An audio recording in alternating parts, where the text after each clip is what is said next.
Hello guys, welcome back to my new videos. Without any time wasting, let's start. पिछला episode में हमने देखा था कि कैसे जंगी ने अपने डायमेंशन गेट का यूज़ करके जिंगिज़ियान को घायल कर देता है, जिसे देखकर सभी फोर्सेज जंगी को गुस्से में देखने लगते हैं। और विनिंग है जंगी से पूछता है, जंगी तुमने अभी जो किया हमें उस बात का एक्सप्लेनेशन चाहिए। हम चीज़ों को इग्नोर नहीं कर सकते और अगर तुम एक्सप्लेन नहीं करना चाहते तो हमें भी एक्शन लेना होगा। जिसके बाद जंगी कहता है, जिंगिज़ियान क्या तुम अभी भी प्रिटेंड करना चाहते हो कि तुम कुछ भी नहीं जानते कि ज़ॉम्बीज़ को क्रिएट और कंट्रोल करने के पीछे स्नोवरशिप का हाथ है। जिसे सुनने के बाद अदर फोर्सेस शॉक हो जाते हैं और जिया होंगलिन कहती है, क्या ज़ॉम्बीज़ के पीछे स्नोवरशिप का हाथ है?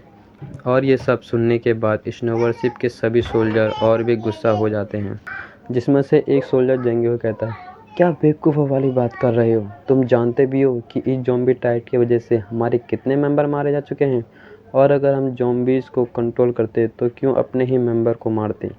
जिसके बाद जंगी रिप्लाई करते हुए कहता है, हम सभी के साथ धोखा हुआ है।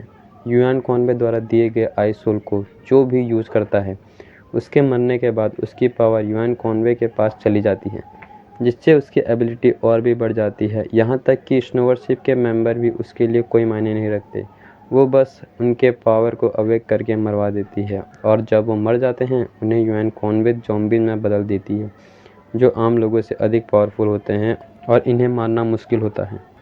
जिंगिज़ियान अपने मन में सोचता है, कैसे जंगी हमारे सीक्रेट प्लान के बारे में जानता है, और कहता है, अपनी बकवास करना बंद कर दो। अगर तुम्हारे पास कोई भी सबूत नहीं है जो ज़ॉम्बीज़ के पीछे स्नोवरशिप का हाथ साबित कर सके।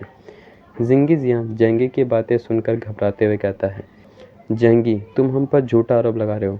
अगर हमारे पास सच में ज़ॉम्बीज़ को क्रिएट और कंट्रोल करने की एबिलिटी होती तो हम क्यों बाकी के मेजर फोर्सेस की मदद करते? तुम बिना किसी एविडेंस के हम लोगों पर आरोप नहीं लगा सकते। जिसके बाद जंगी कहता है, जैसा कि हम सभी जानते हैं, एब्डोनर बिल्डिंग में जो रेड वाइन ट्री है उसे पोषक तत्व मरे हुए लोगों से मिलता है, जो अपनी रूट्स की हेल्प से ज़मीन के अंदर ज़ॉम्बी क्रिएट करता है, जिसे हमने पिछली बार वहां जाने पर नोटिस नहीं किया। अगर तुम मुझे रेड वाइन के पास जाने दो तो मैं तुम्हें एविडेंस के साथ प्रूव कर सकता हूँ। जिसे सुनने के बाद सभी लोगों को जंगी की बातें धीरे धीरे समझ में आने लगती हैं, और सभी फोर्सेस जिंगिज़ियान की तरफ देखते हैं और उसके आंसर का वेट करते हैं।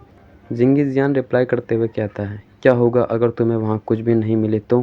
जंगी थोड़ा सोचते हुए कहने लगता है, अगर सच में मेरा अनुमान गलत हुआ तो तुम जब चाहे मेरे साथ फाइट कर सकते हो। जिसके बाद स्नोवरशिप का एक प्रीस्ट सामने आते हुए कहता है, ठीक है, हम सभी सच्चे और ईमानदार हैं, इसलिए हमें घबराने की कोई ज़रूरत नहीं है, और तुम्हारे कहे अनुसार वहाँ कुछ भी नहीं मिला तो हम तुम्हें मार देंगे। लेकिन तभी जिंगिज़ियान प्रीस्ट को कहता है, नहीं, तुम सभी को उन्हें रेड वाइन के पास जाने से रोकना होगा। इसे ब्लेजर सिटी की इन्वेस्टिगेशन टीम सुन लेती है और अपने मन में रेड वाइन पर शक करते हुए बोलते हैं, अगर कैप्टन अभी ज़िंदा होते तो शायद वो भी ज़ॉम्बीज़ के मास्टरमाइंड को पकड़ने का ट्राई करते हैं। इसलिए कैप्टन के लिए अब हमें भी ज़ॉम्बीज़ के मास्टरमाइंड को पकड़ना होगा।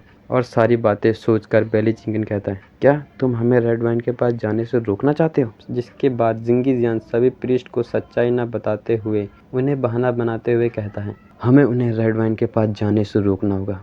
अगर वो सभी रेड वाइन के पास पहुँच गए तो सभी ज़रूर उसे चुराने की कोशिश करेंगे, और अगर ऐसा हुआ तो स्नोवरशिप के सभी लोग भूखे मारे जाएंगे।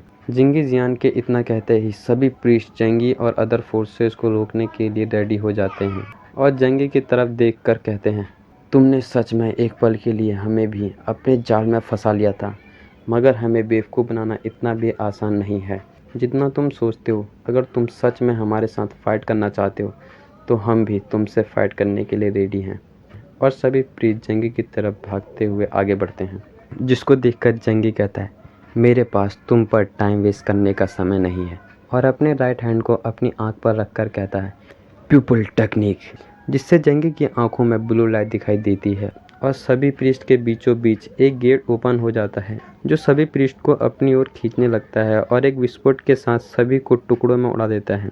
जिसे देखकर बाकी प्रीस्ट कांपते हुए अपनी जगह पर जम जाते हैं और अपने साथियों के बारे में सोचते हैं कि कैसे जंगी ने उन्हें एक अटैक में मौत के घाट उतार दिया। बेली चंकिंग जंगी की पीपल टेक्निक को देखकर नर्वस हो जाता है और अपने मन में सोचने लगता है, जंगी आखिर तुम कितने ज़्यादा पावरफुल हो, और तुम्हारे पास कितनी यूनिक और पावरफुल टेक्निक है, जैसे store space, long range shooting ability, dimension gate और प्यूपल टेक्निक, जिसके बाद अदर फोर्सेज भी यही सब चीज़ें सोच कर कहते हैं जंगी कितना पावरफुल है। अगर हम अपनी फोर्सेज को कंबाइन भी कर लें तो शायद ही हम उसे हरा पाएँ।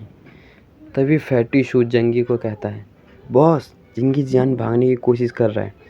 और हम देखते हैं कि जिंगी जियान अपने प्रीस्ट को मरता हुआ देखकर अपनी फ्लाइंग एबिलिटी का यूज़ करके भागने लगता है, जिसे देखकर जंगी कहता है, जिंगी जियान सारी बातें युआन कॉन्वे को बताने जा रहा है। हमें युआन कॉन्वे को कुछ करने से पहले उसे हरा कर मारना होगा। जिस पर बैले चिंगिन कहता है, हम क्यों तुम पर भरोसा करें। जंगी आराम से सभी को समझाते हुए कहता है, अगर तुम्हें सच और झूठ के बारे में जानना है तो तुम्हें मेरे संग आकर देखना चाहिए। मुझे यकीन है कि स्नोवरशिप अभी भी ज़ॉम्बीज़ को क्रिएट कर रहा है। इतना कहते ही जंगी बिना टाइम वेस्ट किए अपनी टीम के साथ जाने लगता है। बैले जिंगी अपनी टीम से बात करते हुए कहता है, अगर कमांडर हमसे ज़ॉम्बीज़ टाइड के मास्टरमाइंड के बारे में पूछे तो हमारे पास उन्हें एक्सप्लेन करने के लिए कुछ भी नहीं होगा और हम कैप्टन के सेक्रीफाइस को यूं ही जाया नहीं कर सकते। इसलिए हमें जंगी के कहे अनुसार उसके साथ जाना चाहिए। और सभी फोर्सेज जंगी के साथ स्नोवरशिप की तरफ जाने लगते हैं। Thank you guys watching for this video और आने वाले एपिसोड के लिए चैनल को सब्सक्राइब करना ना भूलें। मिलते हैं नेक्स्ट वीडियो में।